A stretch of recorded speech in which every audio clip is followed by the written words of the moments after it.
Bienvenidos de nuevo a esta mi búsqueda del Grial.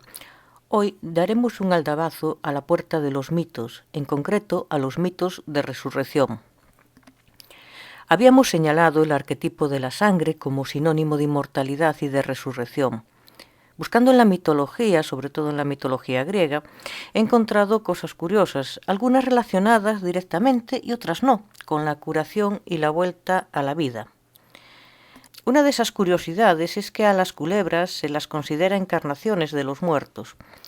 Respecto a esto, fijémonos que al dios de la medicina, Asclepio, se lo representa con una serpiente.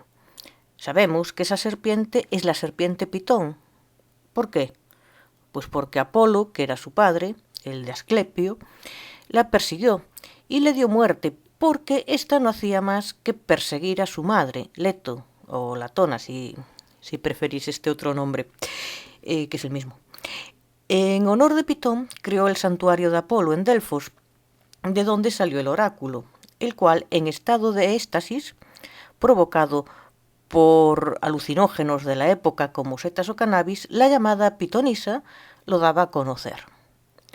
Por otro lado, hay una estrecha relación entre serpientes y mundo de ultratumba, cosa de la que hablaremos en otra ocasión. Un arquetipo más relacionado con la sangre como fuente de resurrección es el mito de la castración de Urano por Cronos. Mito que tiene que ver con la cosmogonía, es decir, con la creación del mundo, y con la teogonía, es decir, con el origen de los dioses. Aunque es más acertado decir el origen del mundo, en vez de la creación del mundo, puesto que los griegos no consideraban que el mundo fuese una creación, sino que todo existía ya desde siempre. Cosmogonía sería convertir en orden el caos. Caos significa desorden en griego. Y cosmos significa orden. O sea que, pero bueno, no divaguemos tanto y volvamos a Urano. Cuando Urano gobernaba, el dios Cronos quiso hacerse con el poder. Se rebeló contra su padre y con una hoz de pedernal le cortó los genitales. Y aquí viene lo que nos interesa. Algunas gotas de sangre que fluían de la herida cayeron sobre Gea. Gea era la tierra. Y este dio a luz a las 3 erinias. Las erinias son las furias, las que vengan los crímenes de sangre, en especial los parricidios. Estas erinias se llamaban Alepto, Tisígone y Meguera. Gea también parió a las ninfas del fresno, las Melíades. Observamos que de esa sangre salió vida. Se nos cuenta también que debido a esta castración otras gotas cayeron en el agua y dieron lugar a Afrodita. En el libro de Antonino Liberalis, Transformaciones, y en Calímaco, Himno a Zeus, se nos dice que según los cretenses, Zeus nace cada año en la cueva Dicté, en Creta, con un fuego centelleante y un chorro de sangre. Aquí estamos otra vez con la sangre como fuente de resurrección. Y además que cada año muere y lo entierran. Sigamos recopilando datos en este paseo para poder más adelante conformar una idea, ¿no? Caminemos. No solo me interesa la resurrección en cuanto a la sangre, sino también lo relacionado con la curación, porque el Grial es fuente tanto de resurrección como de curación. No debemos perder de vista dónde queremos llegar. En los mitos griegos de Robert Graves, libro que recopila mitos que aparecen en diversos autores, como Plutarco, Ovidio, Homero, he leído que los ratones estaban asociados a las enfermedades y su curación. Los griegos rendían culto a Apolo como dios de la medicina y de la profecía. Pero, ¿qué tiene que ver Apolo con esto? Si leemos la Ilíada, ya en el primer canto, en los primeros versos, a este dios se le llama Esminceo. Y Esminceo significa relativo a los ratones. Y se le llama así por lo antes mencionado, de que los ratones curaban enfermedades. Y en el campamento griego había una peste. De hecho,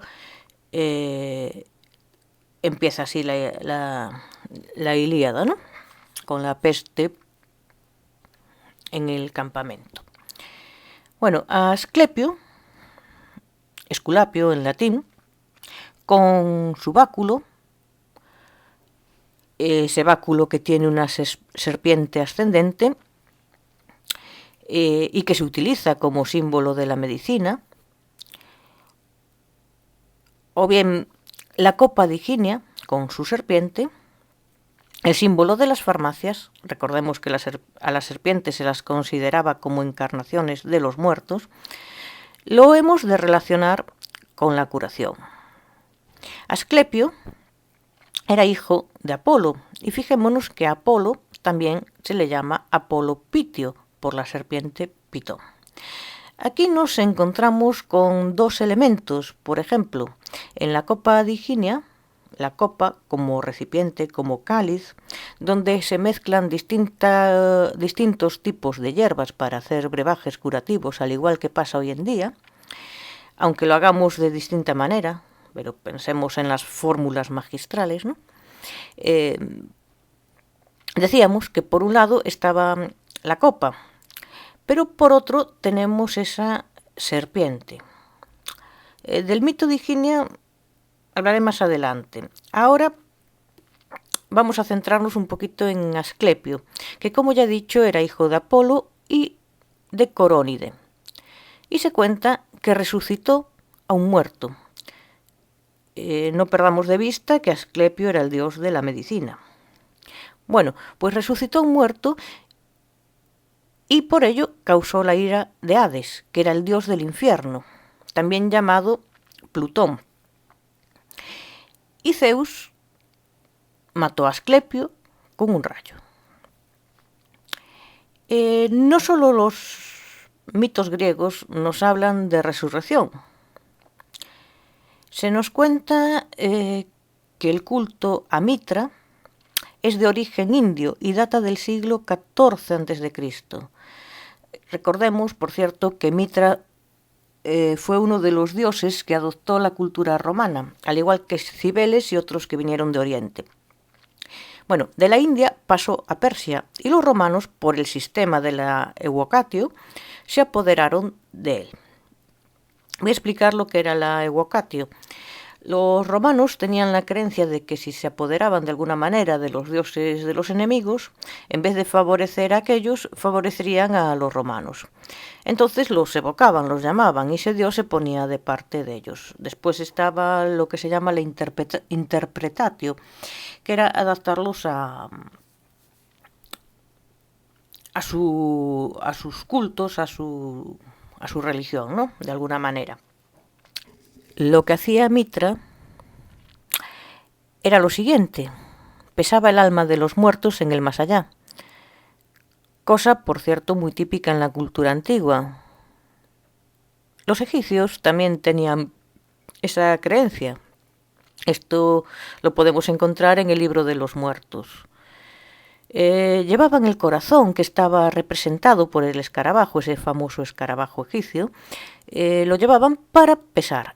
Y si pesaba más de lo debido, significaba que estaba cargado de más culpas, y entonces el alma era devorada y no tenía inmortalidad. Pero volvamos a Mitra, que también pesaba el alma de los muertos en el más allá, y ocupaba un puesto intermedio entre Ormuz, el dios del bien, y Acnimal, dios del mal. Se dice que Mitra nació de una roca y que tras apresar un toro por orden de Ormuz, sacrificó a este animal. De su sangre nacieron animales y plantas. Según sus seguidores, este toro, animal sagrado, era la clave de la inmortalidad. Aquí estamos asociando fuerza y vitalidad, toro, e inmortalidad, sangre. Había banquetes sagrados con pan, agua y vino. ¿A qué recuerda esto? A mí al menos me recuerda al rito de la Eucaristía.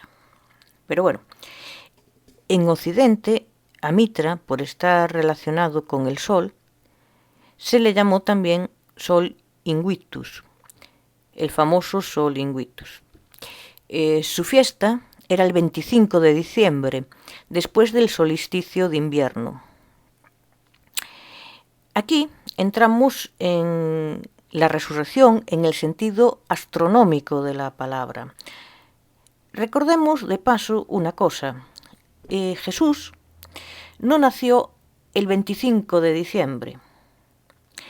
A partir del siglo IV, después de Cristo, claro, la Iglesia celebró en la fecha del Sol Invictus el nacimiento de Cristo. Por otro lado, cuando hacemos regalos en Navidades y nos ponemos un gorro, por ejemplo, estamos rememorando sin saberlo las antiguas Saturnalia. Todo esto viene por el emperador Constantino, quien era adorador de este Sol Invictus, cosa que le llevó al monoteísmo, y de ahí fue más fácil aceptar la idea del cristianismo, aunque este es otro tema relacionado con su madre Helena, y que no es pertinente aquí. Helena y la... Por cierto, si a alguien le interesa, buscar lo de la Veracruz. Es un tema interesante también, pero no viene a cuento. Bueno, sigamos con Mitra. Lo que interesa es que de su sangre nacieron animales y plantas, lo que nos lleva otra vez a considerar la sangre como creadora de vida. Esto es una constante en los mitos. Por ejemplo, de la sangre de Medusa, la Gorgona, sale el caballo alado Pegaso.